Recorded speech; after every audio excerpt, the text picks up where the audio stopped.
Chapter 5. I roller skated to work.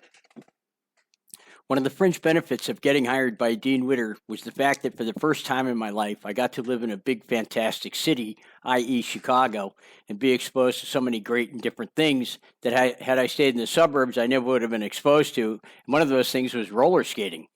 When I wasn't working, I would hang out on Oak Street Beach, which was the place to hang out if you lived downtown Chicago. And there were a bunch of roller skaters down there skating along the lake, looking like they were having one hell of a lot of fun. So I just had to try it. So I bought some skates and ended up getting very proficient at it. And in fact, skating became my passion. And so I skated to the Dean Witter office every single day, weather permitting. My roller skates, in fact, were to become my closest friend in the coming years, and I would end up skating around the world, I guess you could say, including Paris, Singapore, New York, Miami Beach, Hong Kong, Shanghai, Taipei, and Bangkok.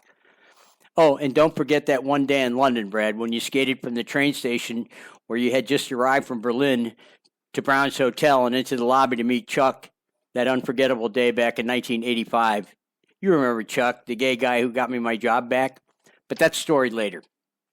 I've included a few images of me skating down fabulous Michigan Avenue to the Dean Witter office in 1982 or so. Looks like fun, doesn't it?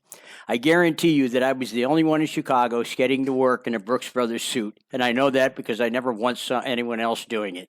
You have to remember that this was the early 80s, and people weren't roller skating or skateboarding in the streets yet. So when I did it in Chicago, it stood out. And later, when I skated the streets of Singapore, Hong Kong, China, Taipei, and finally Bangkok, I was quite the item, what can I say? One time when I was skating the streets of Bangkok, a guy from the Bangkok Post was going by in a taxi and noticed me skating. And the taxi stopped and pulled over, and he got out and asked me if he could interview me and take some photos. And of course I said yes. And a few days later, those images ended up on page 3 of the Bangkok Post. Unfortunately, when I was arrested years later in my room in Pattaya for drugs, the police took all my stuff, including my copy of that Bangkok Post newspaper, and I never did get it back. I'm still trying to recover it for the book, but when I call the Bangkok Post to see if I can get that particular newspaper, they need a date, and I haven't been able to figure that out. End of chapter.